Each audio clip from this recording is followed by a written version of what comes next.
What do you think happens when you compound increasing expenses to become a physician, decreasing the income of a physician, increasing taxes? Additionally, physicians need to work more hours to make up for the loss in income, and therefore we have less time to do the things we love, including travel and spending time, quality time with our families and loved ones. You guessed it, physician burnout. Hi, I'm Kyle Stevenson, and you're listening to the Assets in Orthopedics podcast.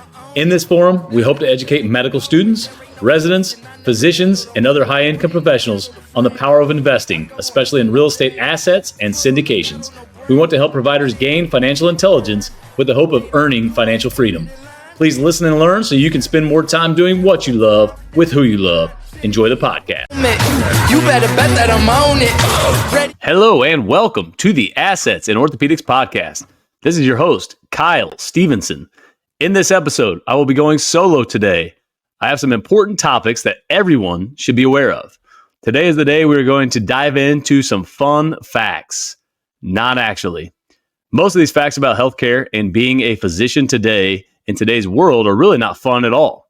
Let's go over facts and numbers about where healthcare is today, how we are doing financially as physicians. Should we really be paying the high taxes that we do every single April? Is it becoming more expensive to become a doctor today? Are we getting paid our fair share as doctors? Should I invest my money? Where should I invest my money? I did a lot of good research for this episode. This needs to get out there to all medical students and residents, and even to any physician practicing medicine today. I've had some very good and powerful conversations with physicians recently who are in the prime of their medical career, but they are at a loss when it comes to these topics. This is important stuff. Shoot, I even think young kids that aspire to be a doctor someday should learn these facts. So if you enjoy this episode, please pass it around to your colleagues and friends. Let's start, and we're going to start with some bad news first. Here's a little hint. There's a lot of discouraging news in this podcast, but stay tuned until the end. There will be light at the end of the podcast. I will go over some practical tips on how to alleviate any of these gloomy topics that we talk about. Let's get started. So what is the cost of becoming a physician today?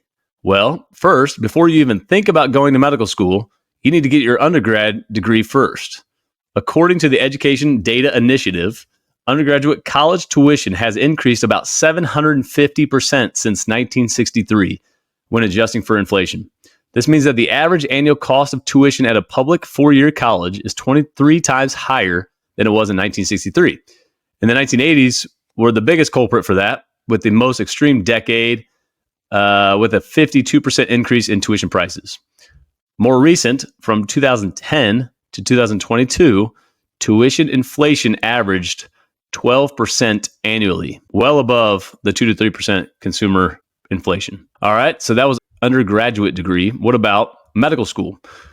The cost of medical school education has risen by about 2.5% each year since 2014. The average cost of medical school rate rises by about $1,200 a year. The average total cost of medical school is around $236,000 a year. The average yearly cost of medical school is about $59,000. And I will show you this graph here.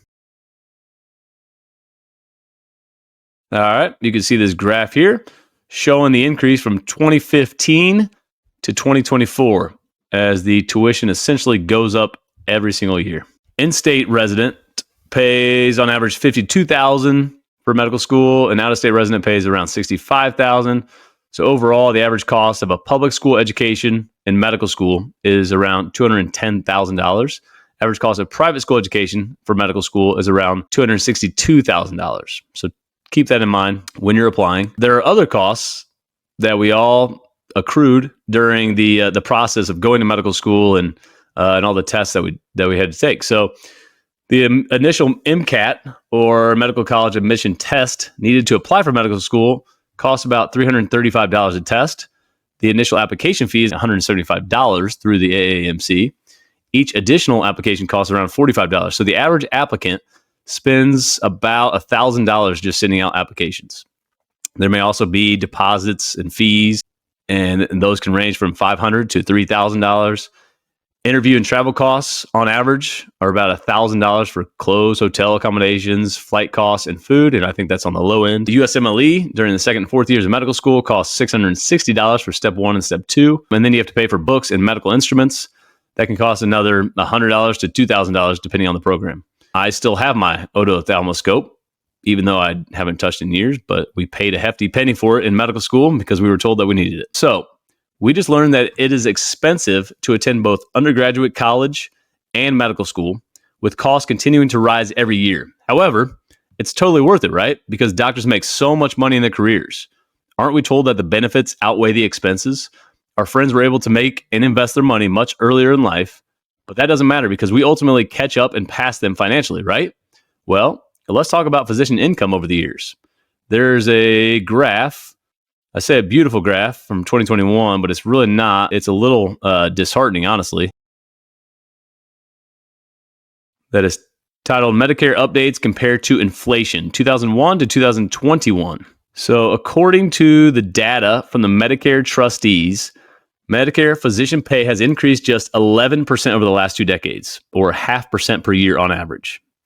Roughly 1/3 of that increase is temporary, with a 3.75% update for 2021 that expired in 2022. Let's compare that to Medicare hospital updates totaled roughly 60% between the same time, which average annual increases of 2.4% for both inpatient and outpatient services. Medicare SNFs, or skilled nursing facility updates, totaled more than 60% between that same year, or 2.5% per year. The cost of running a medical practice increased 39% between 2001 and 2021. Inflation in the cost of running a medical practice, including increases in physician office rent, employee wages, and professional liability insurance premiums, is measured by the Medicare Economic Index. Economy-wide inflation, as measured by the Consumer Price Index, increased 51% over the same time period.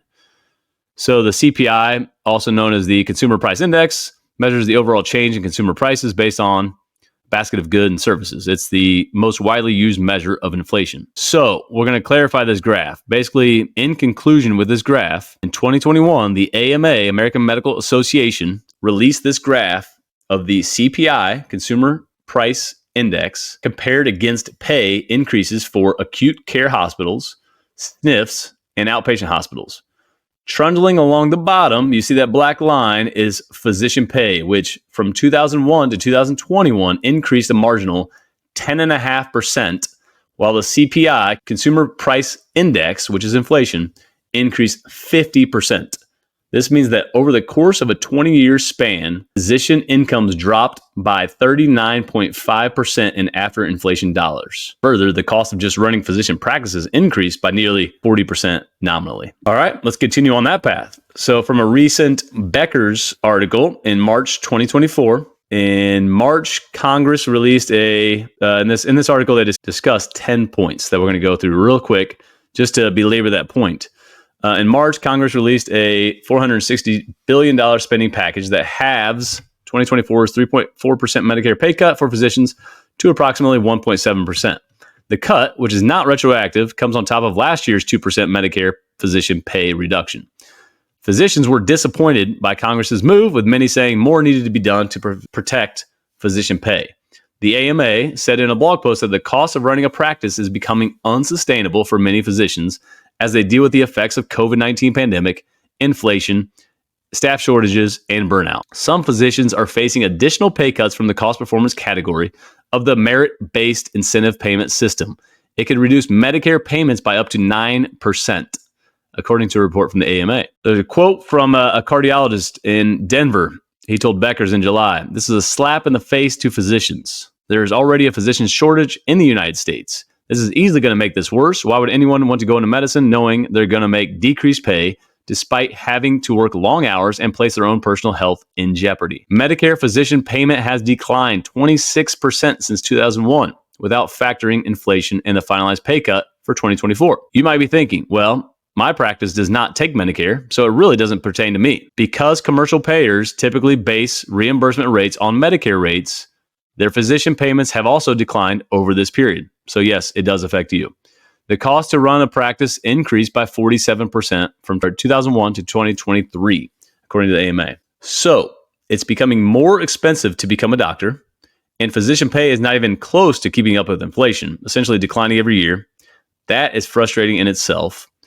Let's talk about healthcare in general now. The United States have one of the highest costs of healthcare in the world. In 2022, the U.S. healthcare spending reached $4.5 trillion, averaging about $13,500 per person.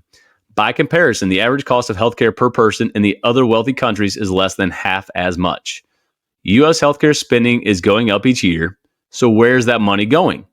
We just learned that it's not going to us physicians, so where's the money going? Well, there's a study in 2018 in CORE. It was based out of Case Western University titled The Growing Executive Physician Wage Gap in Major U.S. Nonprofit Hospitals and the Burden of Non-Clinical Workers on the U.S. Healthcare System. In this article, the results revealed that from 2005 to 2015, the mean nonprofit medical center CEO compensation increased from $1.6 million to $3.1 million, or a 93% increase. This wage gap increased. They compared the wage gap from a CEO to orthopedic surgeons, from the CEO to pediatricians, and from the CEO to registered nurses. What they found is that the wage gap increased between a CEO and orthopedic surgeon from 3 to 1 up to 5 to 1. With pediatricians, the CEO wage gap is 7 to 1, went from 7 to 1 to 12 to 1.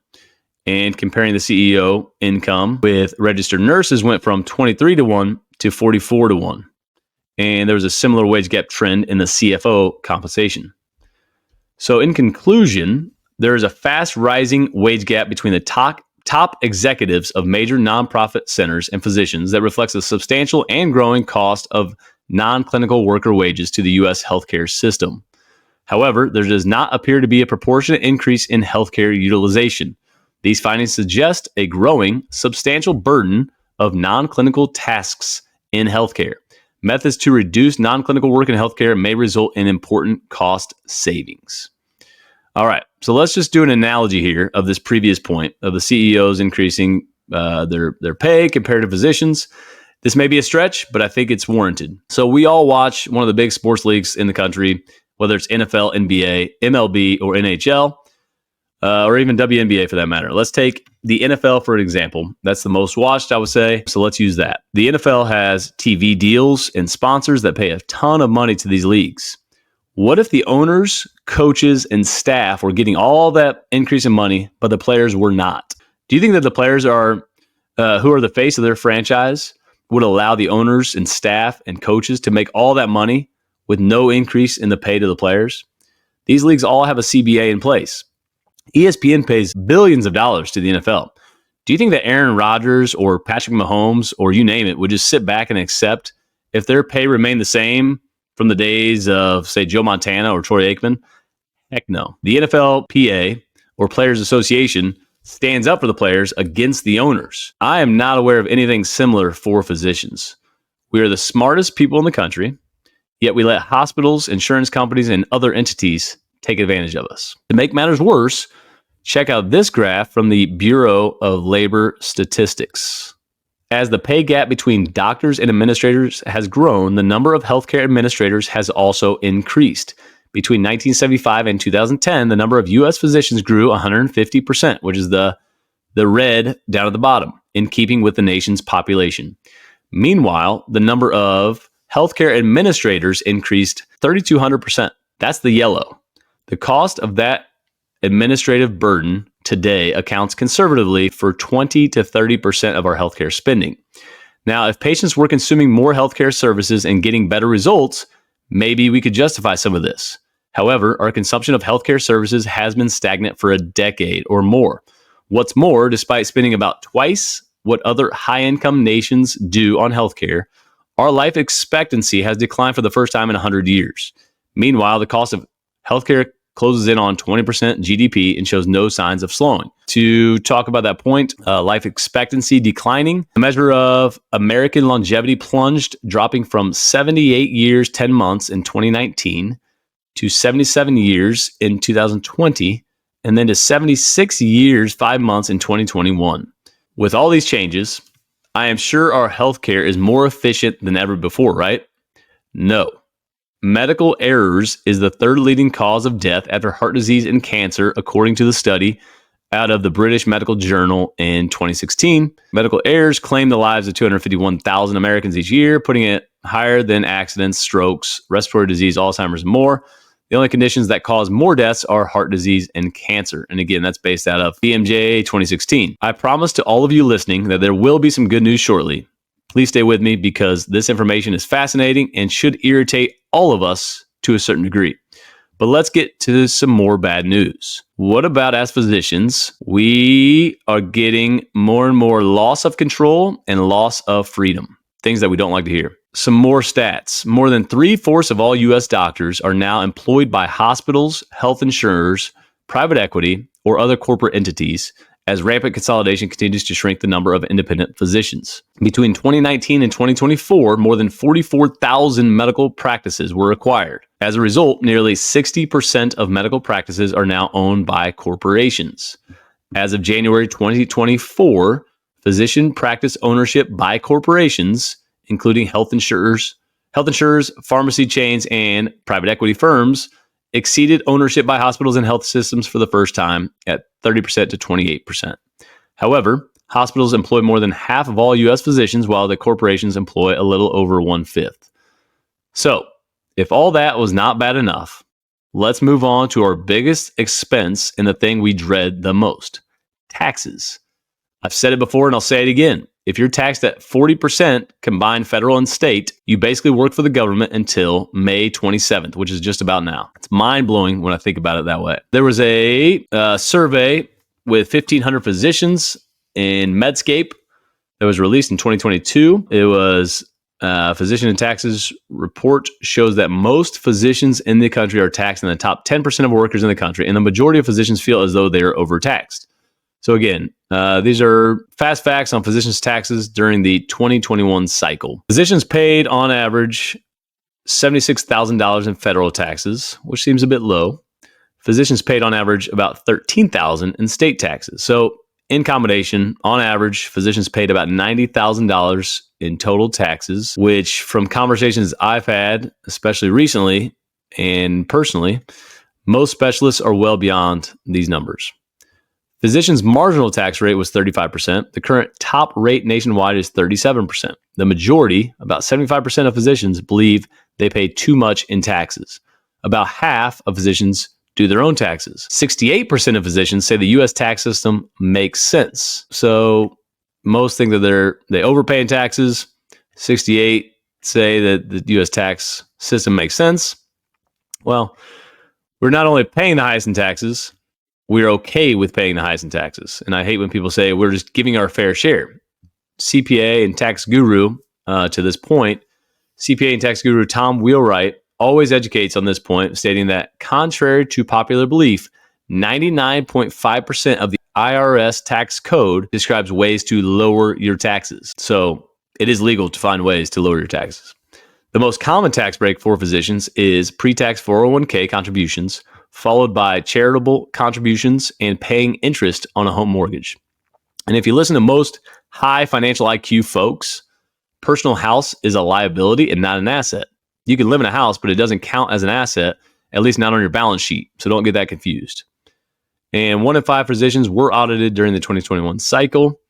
And 61% of physicians believe that the current U.S. Congress is going to increase income tax rates, which is, again, bad news for us if that's the case. All right, we're going to continue with taxes for just a little bit longer. So Americans on average earn nowhere near the income that physicians do. The median household income in the U.S. in 2019 was $50,000, while the average physician's income in 2019 was $313,000. The average income of physicians in the top 5 medical specialties was $452,000. This income difference is enormous and has implications in all disciplines of wealth management. Nowhere is this truer than in tax planning. The average retail investor cares little about tax planning because they do not have a significant tax problem. Did you know that approximately 44% of Americans paid zero federal tax in 2018, or that the average U.S. taxpayer has an effective federal income tax rate of 12%? Compare an effective tax rate of 12% with the top marginal income tax rate of a physician. The top federal rate is 37%. Add the 3.8% Medicare surtax on modified adjusted gross income over $250K and state and local taxes, and it becomes clear that most physicians face a marginal tax rate of 40 to 50% or more, depending on their state of residence. This difference in the tax situations of physicians and average retail investors has significant consequences for investing. Consider these points. Outside of the week before April 15th, the financial media generally ignore the subject of taxes completely, yet it is on the top of the mind for most physicians throughout the year.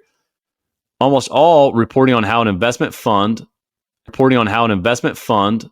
has performed shows pre-tax returns rather than post-tax returns, when post-tax returns are all that really matter to a heavily taxed investor like a doctor. You could say the same thing about a 401k. 401k is pre-tax. It will be taxed later in life. So that 401k looks great until you are 59 and a half, and you can pay, and you could pull that money out, and you're taxed heavily on it at that point. So it'll be a big surprise at 60 years old when you are taxed on that 401k. All right. So next topic we are going to discuss is our most precious resource, and that is time. Jim Rohn, who is a great entrepreneur and has a lot of good quotes, states that time is more valuable than money. You can get more money, but you cannot get more time. That quote right there is exactly why I like to harp on passive income and financial freedom in this podcast. So let's talk about time when it comes to physicians. Ask almost any physician what their scarcest resource is, and the answer is likely to be time. The data does back this up, as an October 2019 Bureau of Labor Statistics report reveals that the average non-farm work week in the U.S. was 34 hours. For private sector production and non-supervisor employees, it was 33 hours. Conversely, in 2015, the AMA reported that fewer than 15% of physicians worked less than 40 hours per week. I think we all want more time to do what we love and spend more time with who we love. Next time you chat with one of your attending physicians or someone much older than you, ask them if they have any regrets early in their career regarding this topic. I hear it often, and a lot of times it is the people with the most money that are the most successful, whether it's older physicians, entrepreneurs, or business owners. They have been very successful in their career, but they missed out on their kids' childhood because they worked so much early on that they missed out, and that's something that they will never get back. So let's put this all together. What do you think happens when you compound increasing expenses to become a physician, decreasing the income of a physician, increasing taxes? Additionally, physicians need to work more hours to make up for the loss in income, and therefore we have less time to do the things we love, including travel and spending time, quality time, with our families and loved ones.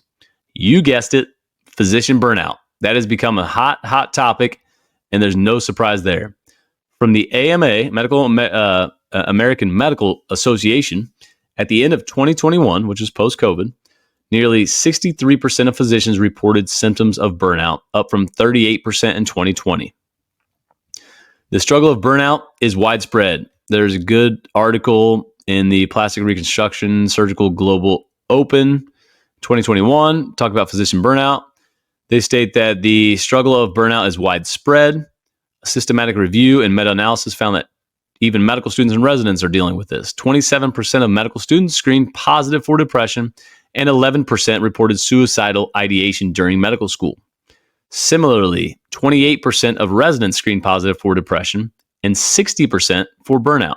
So it's about the same, physicians and residents. What is the reason for this? Lack of control over one's schedule is one of the most significant drivers of burnout. Among physicians working for Kaiser Healthcare System, lack of control and autonomy in the workplace was the single most important predictor of burnout. It has been suggested that physician happiness is not related to the workload itself, but to the perceived ability to manage it. So I do have a personal story on physician burnout. I have a close friend from medical school who got an extreme case of physician burnout. He's an extremely smart guy. He's a great physician. He worked tirelessly as a critical care physician in the ICU at a big institution during COVID. You can imagine that weighed on a lot of nurses, residents, PAs, nurse practitioners, everybody in medicine, really. After years of this, we heard that he left his job. It was hard to get a hold of him, but we heard he left his job. Our friend group lost touch with him, And we later found out that he was planning to leave medicine altogether. He got burned out completely. He was ready to start a med spa down in Colombia, live a life outside of medicine. It sounds extreme, but a lot of physicians are feeling this, and I think it's only going to get worse. So it reminds me of a great quote that I heard recently by Alex Hormozi. And if you don't know Alex Hormozi, look him up on YouTube or wherever you find podcasts. He's an impressive guy. He has created a multi-million-dollar business, multiple businesses really, and he's worth hundreds of millions of dollars. He created a ton of content to help entrepreneurs. And his point is that Jeff Bezos, Warren Buffett, and Steve Jobs did not document their success. So he is doing that for the next generation. And his quote is, "Sadness comes from a lack of options. It feels like hopelessness. Anxiety comes from many options, but a lack of priorities, which feels like paralysis. Looking everywhere, but moving nowhere. Solve sadness with knowledge and anxiety with a decision." For me personally, adding options such as real estate investing has given me much more clarity and enjoyment in life. I enjoy seeing my patients so much more, knowing that I'm doing it because I want to, not because I necessarily have to. So, what do I think we should do as physicians to combat a lot of this, to avoid physician burnout? I think investing early and often is a great way to do that. Let's start with paper assets, aka stocks, in the form of index funds, which Warren Buffett is a big advocate for this type of investing. So the average yearly return of the S&P 500 is 10% over the last 30 years. And this assumes that dividends are reinvested. Adjusted for inflation, the 30-year average stock market return, including dividends, is 7.5%. I always say, and a lot of people always say this, it is not about timing the market, it's about time in the market. And I'm going to really push that point. So start early. And I'm talking to you, medical students, residents, start early. I'm going to do a fun example using compound interest calculator on investor.gov. So you can do this yourself if you really don't believe me. These numbers are staggering. So I'm going to compare a 25-year-old medical student or resident, and I'm going to name this 25-year-old financially intelligent Fred, who maxes out his Roth IRA, which is $6,000 per year. That's $500 per month. So he's just going to invest in the S&P 500 for 40 years. All right. So again, we just talked about the S&P 500. That is, 10%, or after inflation, about 7.5%. So 25-year-old medical student, resident, financially intelligent Fred maxes out his Roth IRA, $6,000 per year. 35-year-old, just out of residency, this is Dan, the delayed investor. He's also going to invest $6,000 per year in the S&P 500 for 30 years. So they're going to invest the same amount, $6,000 per year, just put it in the S&P 500. 25-year-old medical student starts 10 years earlier.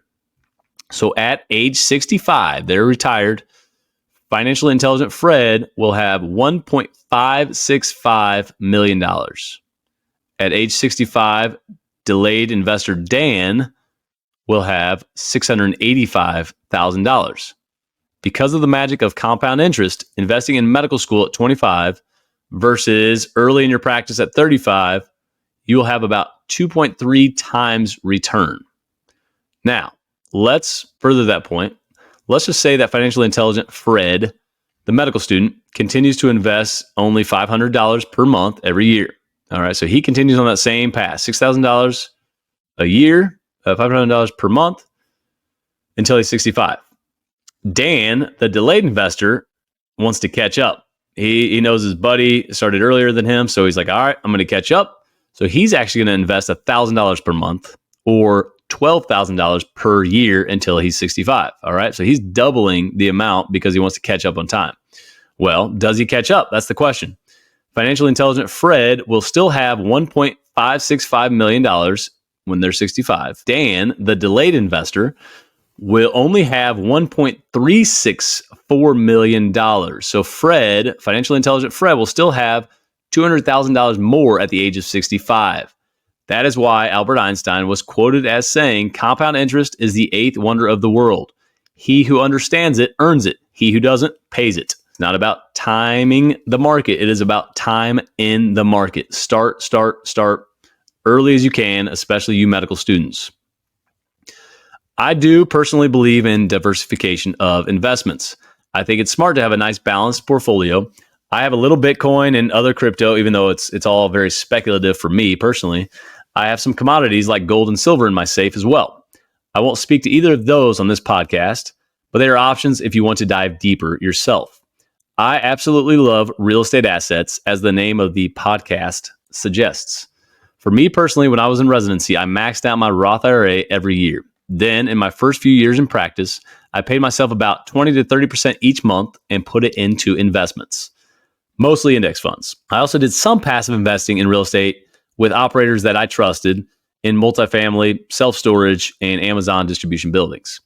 So by building my stock portfolio in the index funds in the early years of my career, I was able to get a portfolio line of credit.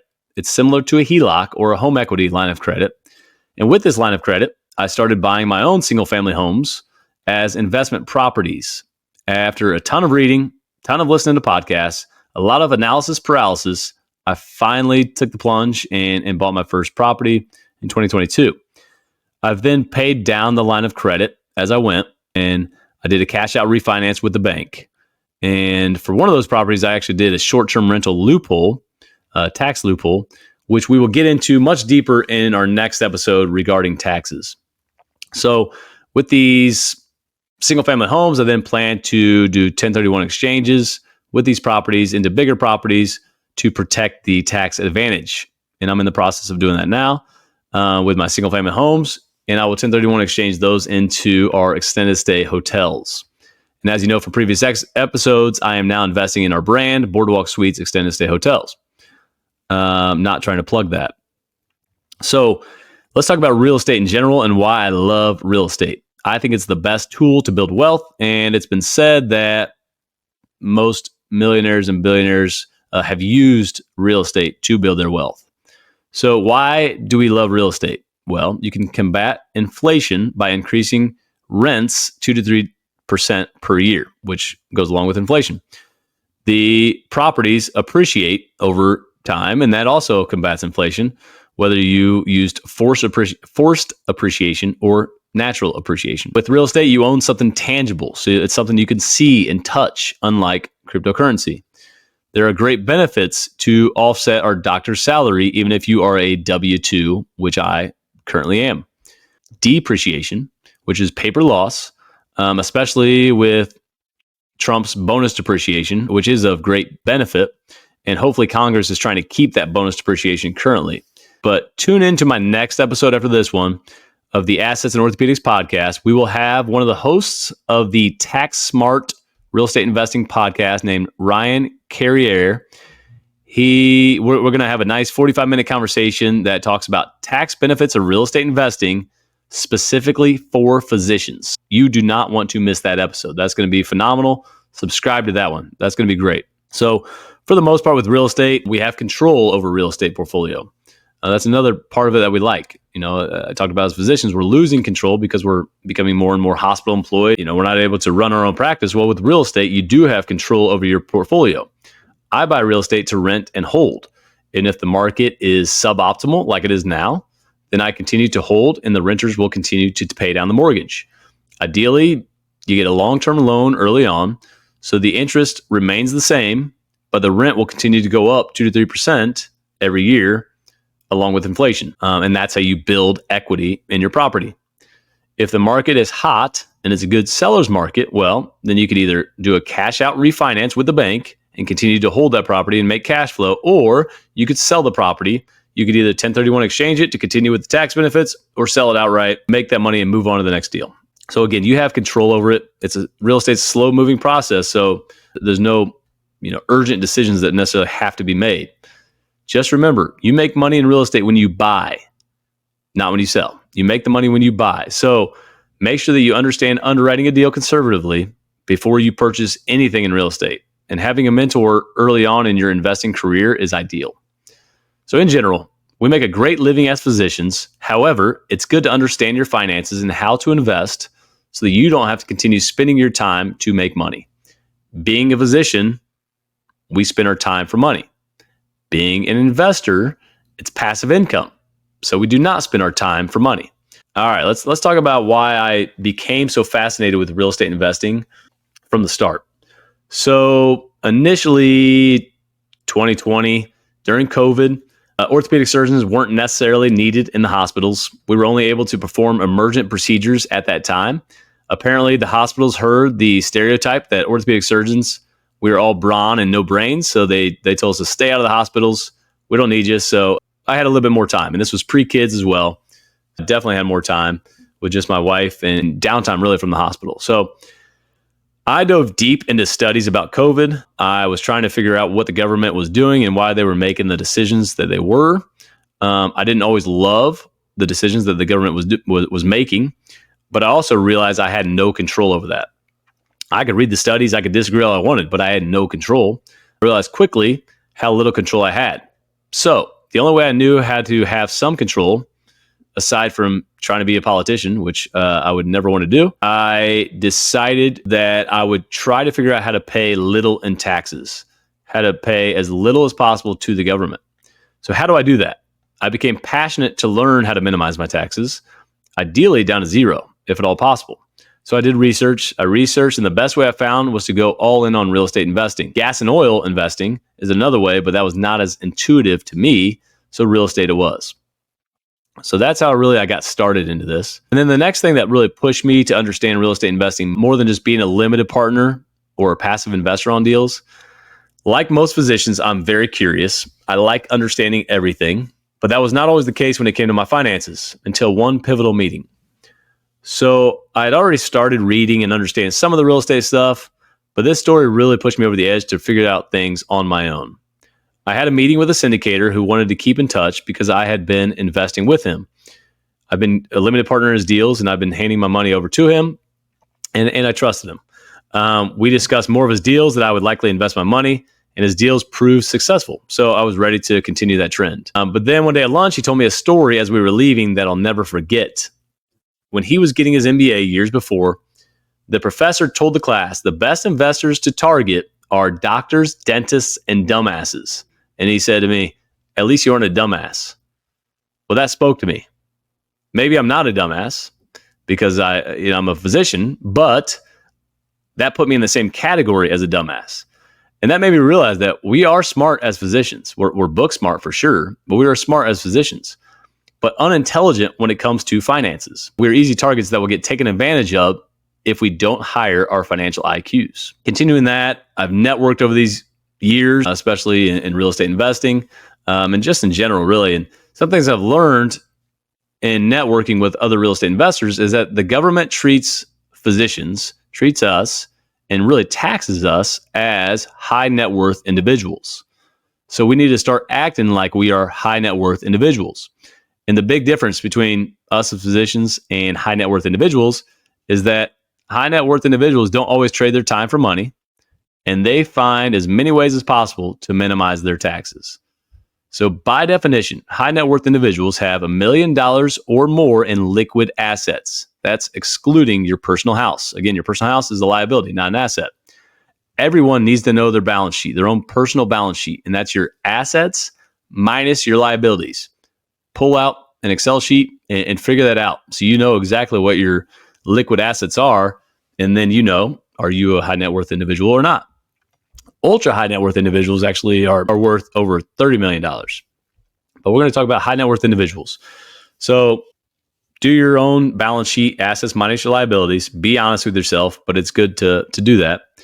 I think that physicians have an identity crisis. We need a mindset shift overall. We need to start to identify as high net worth individuals, especially the tax strategies of high net worth individuals. The strategies that work for the middle class will not work for us. If you want to remain middle class, think like someone in the middle class, basically living paycheck to paycheck with income that barely covers your expenses. So how many of you have actually typed in the words high net worth investment strategies or high net worth tax strategies? If you've never done that, that's one of the reasons why you're not getting the results that you want. How many of you physicians out there have sought out to learn about high net worth investors that have been extremely successful? Have you ever watched a podcast about Jamie Dimon of Chase Bank or a documentary about Jamie Dimon of Chase Bank? Have you ever watched a podcast about Warren Buffett? There's a lot of value in learning from successful ultra high net worth investors. I even love who I spoke about earlier, Alex Hormozi. Watch him on YouTube. He is full of great information. One of the biggest strategies of high net worth individuals is tax savings, as we discussed. Robert Kiyosaki, he has a fantastic book. Rich Dad, Poor Dad is obviously number one. And then Cash Flow Quadrants is another book that's phenomenal.